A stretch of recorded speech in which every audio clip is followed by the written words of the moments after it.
Hey everybody, how's it going?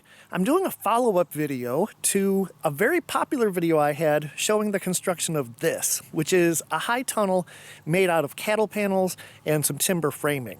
Now, this has been a couple years and I love this greenhouse in the spring, summer, and fall, but it's winter, it's January, last night was in the 20s, and so it's just dormant right now. But let me tell you what I've learned about this hoop house.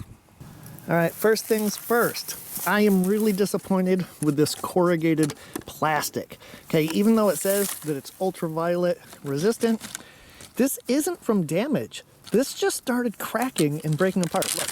Look at how really fragile this is. So in the future, I'm gonna go ahead and just have plastic around that. Now you remember that I had hardware cloth to keep rabbits and stuff out. That's worked great, but you notice that the weeds did grow up. So these are the weeds, and you're just gonna have to pull those by hand. Don't get that confused with all the hay that I have down, basically as a very thick mulch. Here it is, another example of how lousy this corrugated plastic is. And so I think what I'll do is probably put chicken wire to keep out rabbits and squirrels and possums. All right, now in just a few weeks, I'm going to cover this whole thing with plastic film. That worked great. It's good for about one season. All right, some people have asked what I'm talking about with the plastic film.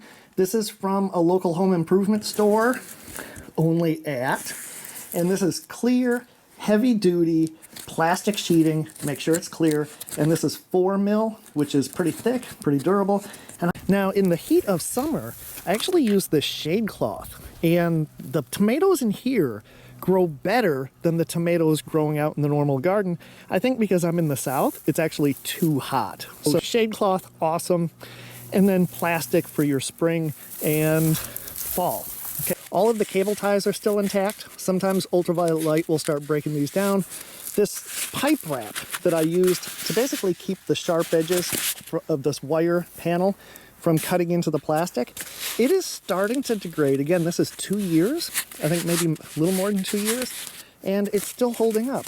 All right, here I am inside the hoop house. Now again, this is gonna have plastic, and people have asked me about the ventilation when there's plastic on the top, because normally your vents would be on the top. This big window in the back has been absolutely fine. Tons of flowing air. And again, remember I've got the doors that I can open. The only thing about this, without having some type of mesh right here, I get a lot of butterflies and the occasional bird trapped in here. So I really think all of these spaces should be wrapped in with at least chicken wire for the birds, keep birds out, if not a finer like hardware cloth. Okay, as far as planting in here, I usually just grow tomatoes, and I can do 2 rows of tomatoes on each side and still have plenty of room down the center to walk. And if you're unfamiliar with this deep mulch technique, this is just goat hay. So this is hay that the goats took out of the manger but didn't eat. And I layered on pretty thick, and just look at this. Look at that soil. I mean, this is so much organic matter. There are so many worms in here in the summertime. So you just basically part this aside, you put your tomato seedling in, pull the mulch back up, and I have very few weeds in here. So that's plus. All right, that's the update on the hoop house, and I'll be posting more videos. I'm a big fan of this design. Let me know how yours works.